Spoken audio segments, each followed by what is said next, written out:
Good morning student. Chapter number 6 का third lecture, और आज हम डिस्कस करेंगे सरल ऊतकों के बारे में। तो सरल ऊतक के बारे में इसमें मैंने आपको बता चुका हूँ कि ऐसे ऊतकों का समूह जो संरचना में और कार्य में कैसे होते हों, सभी समान होते हों, क्या कहलाते हैं? सरल ऊतक। अब इसके भी क्या है, मैंने आपको प्रकार बताए थे, जिसमें पहला प्रकार आपको बता दिया मैंने आपको, कौन सा? पैरेन्काइमा। आज दूसरी बात करेंगे हम, कौन सी? स्थूल कोण ऊतक,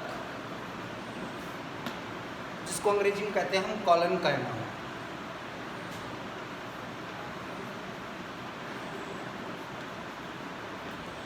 अब स्थूल कोण ऊतक का मतलब क्या होता है? देखिए, इस प्रकार की जो ऊतक होते हैं ना, इनकी आकृति कोशिकाओं की ऐसी होती है।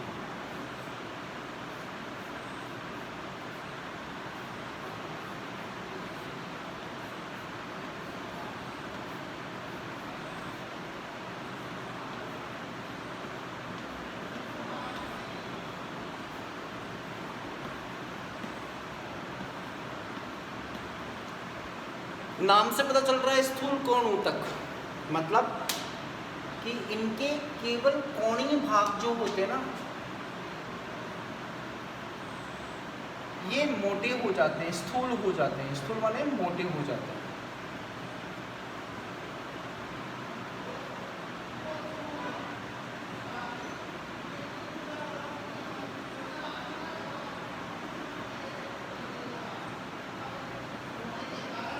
क्यों? क्योंकि इनके ऊपर सेलुलोज, हेमीसेलुलोज और पैक्टिन क्या जमा हो गया? कोण पर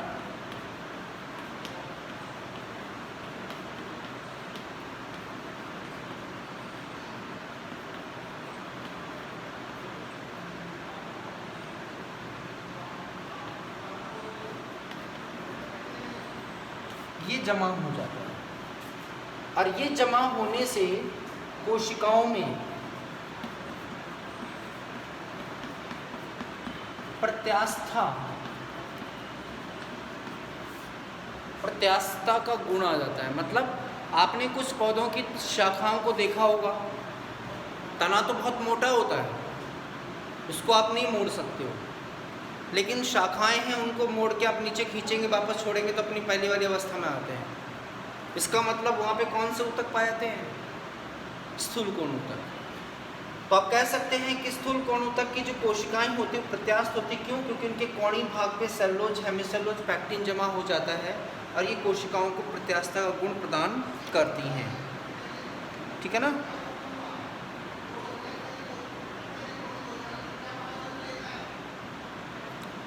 तो कार्य लिख लीजिए।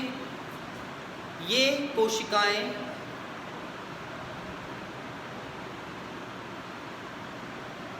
तने तथा शाखा को प्रत्यास्थ बनाती हैं।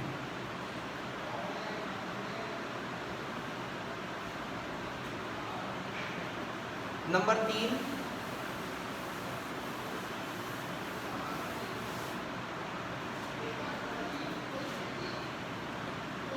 Number 3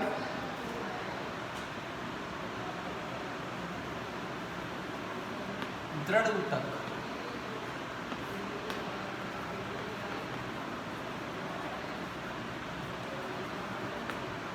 sclerenchyma. इस ऊतक की जो कोशिकाएं होती है ना,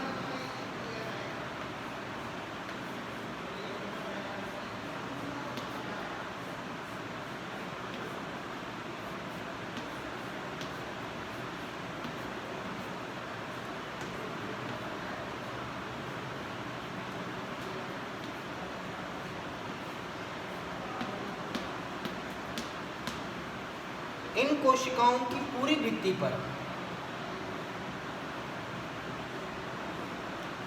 ये रासायनिक पदार्थ जमा हो जाते हैं।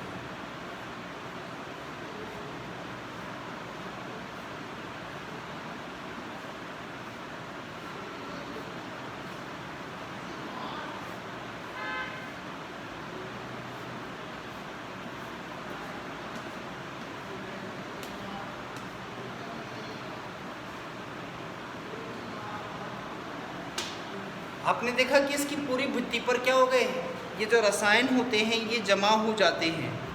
कौन जमा हो जाते हैं? इनके ऊपर होता है मुख्य रूप से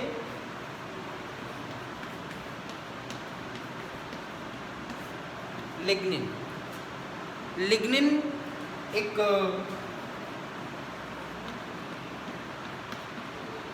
जल रोधी, मतलब जल को पास नहीं होने देता, और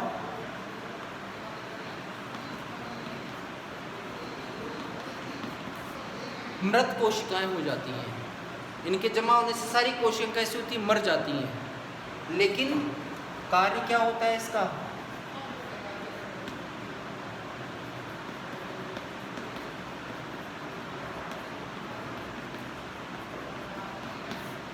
कठोरता प्रदान करता है पादप को।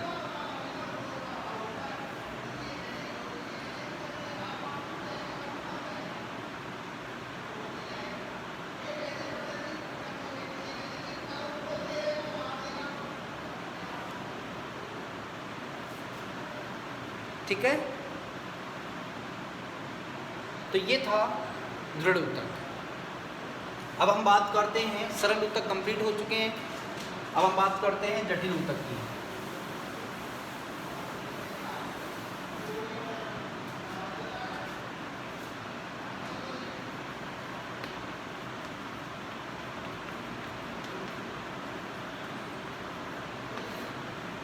जटिल ऊतक जिसको हम बोलते हैं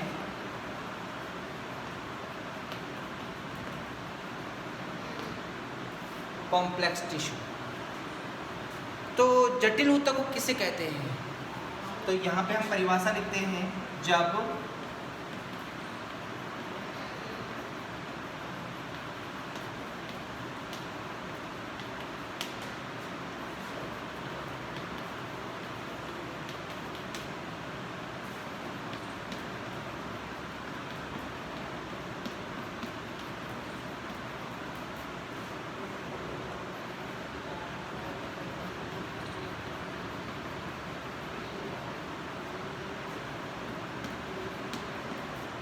परिभाषा क्या होगी?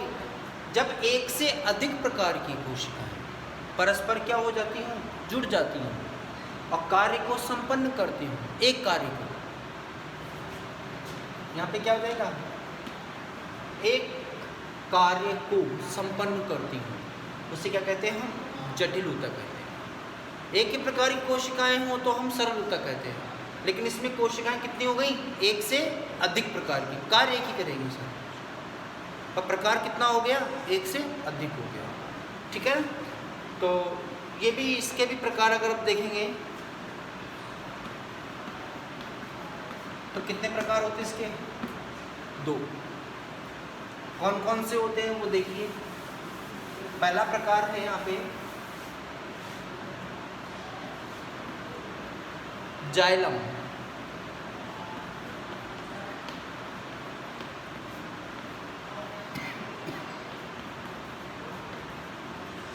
जाइलम,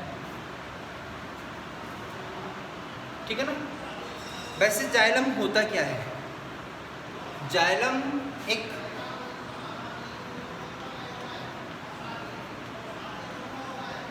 कौन सा ऊतक है?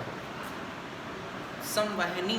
संवहनी का मतलब ले जाने वाला, ठीक है ना। पादपों में पदार्थों को ले जाने वाला ऊतक होता है। किसका ले जाता है ये? जल,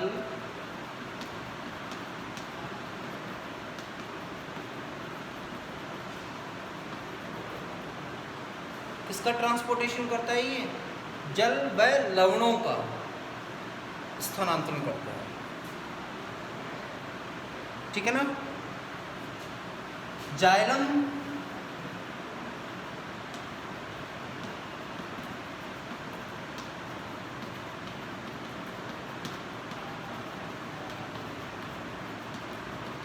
कितने प्रकार की कोशिकाओं से मिलकर बना होता है? ये 4 प्रकार की कोशिकाओं से मिलकर बना होता है। कितनी कोशिकाओं से? 4 से। कौन कौन सी हैं? पहला है, अच्छा चारों मिलके काम एक ही करेंगी। 4 प्रकार की कोशिकाएं हैं, पर चारों कोशिकाएं कार्य क्या करेंगी? केवल जल और खनिज लवणों का स्थानांतरण करेंगे। तो पहला है यहाँ पे वाहिनिका,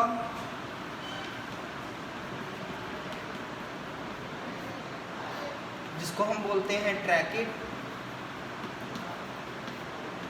ट्रैकिड्स, ठीक है ना। वाहिनिका जो होती है ना, ये लंबी नलिकाकार कोशिका होती है, इस तरह से।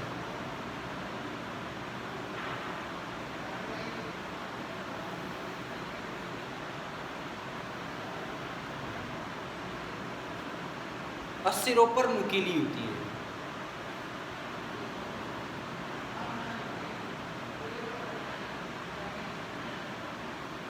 और इसकी कोशिका भित्ति जो है वो मोटी होती है।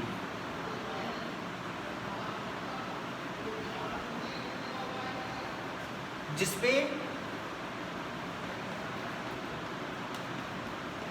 लिग्निन जमा होता है। ये क्या है इसकी?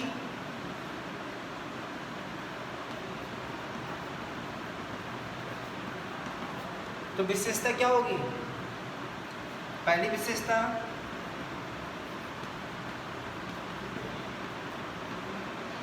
नलिका का लंबी नलिकाकार संरचना होती है। इसकी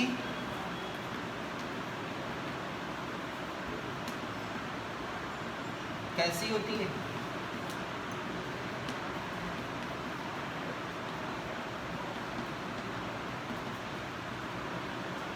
लिग्निन जमा होता है, ठीक है ना। और ये कोशिका कैसी होती है? लिग्निन जमा होने से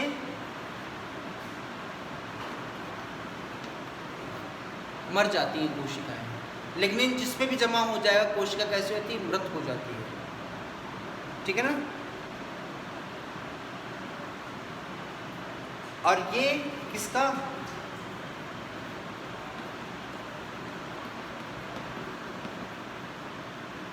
किसका संवहन करती है? जल का संवहन, ठीक है। अब आ जाइए, ये चित्र बना लेना। और ये छिद्र होते हैं इसके ऊपर, इस तरह से बना लिया। पहला हो गया वाहिनिका,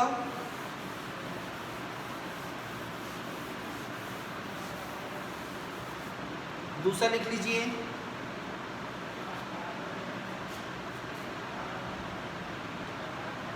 वाहिका।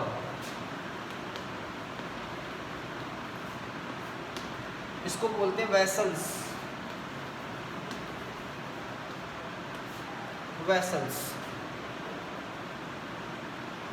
ये लंबी और नलिकाकार रचना होती है, लेकिन ये होती है बेलनाकार।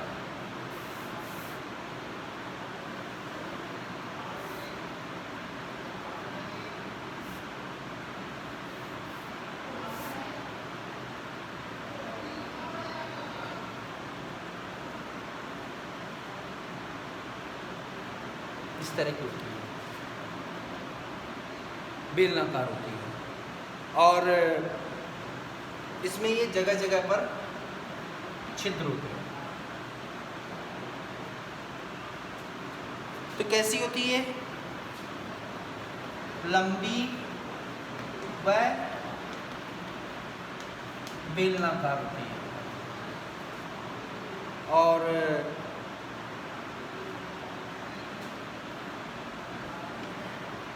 गुहा का आयतन अधिक, मतलब ये जो चौड़ाई होती है ना अंदर की, उसकी तुलना में क्या होती है? इसमें अधिक होती है।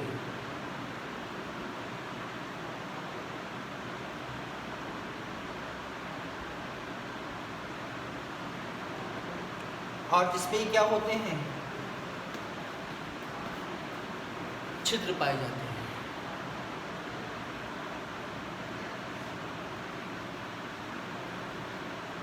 ठीक है।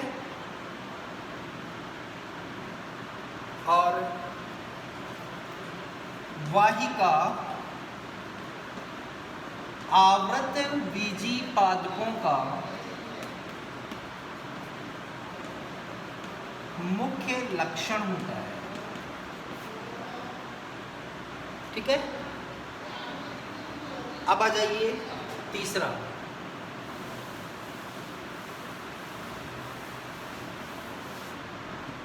थर्ड है जाइलम फाइबर्स।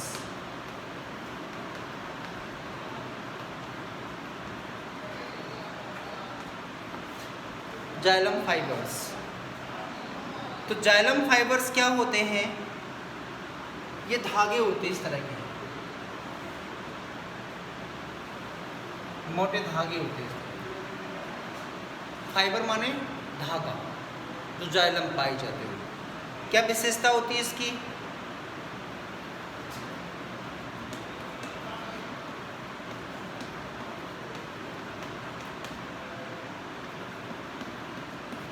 मोटी भित्ति वाले तंतु होते हैं। तंतु माने धागे होते हैं।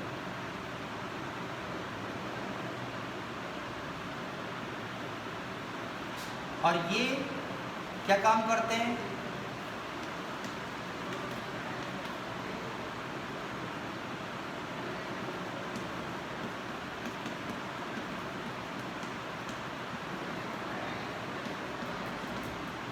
यांत्रिक सहायता प्रदान करते हैं। यांत्रिक सहायता का मतलब समझते हो?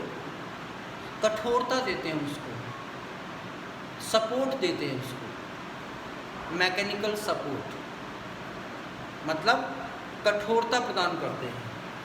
और नंबर 4 पे है जाइलम पैरेन्काइमा।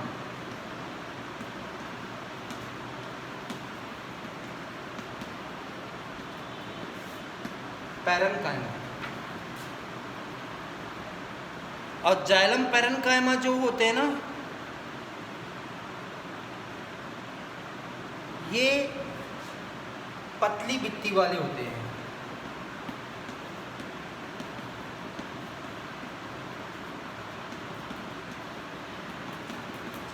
पतली भित्ति वाली कोशिकाएं होती हैं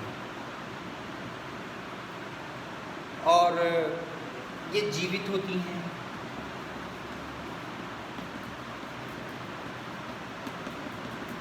जीवित कोशिकाएं होती हैं और ये भोजन का संग्रह करती हैं।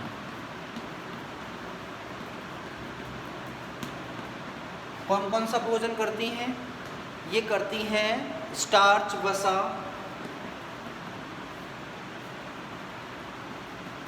और इसके अलावा टैनिन का।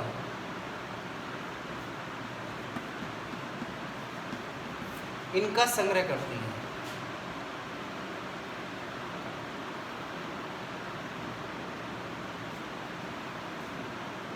ठीक है, तो आज हम इतना ही पढ़ेंगे।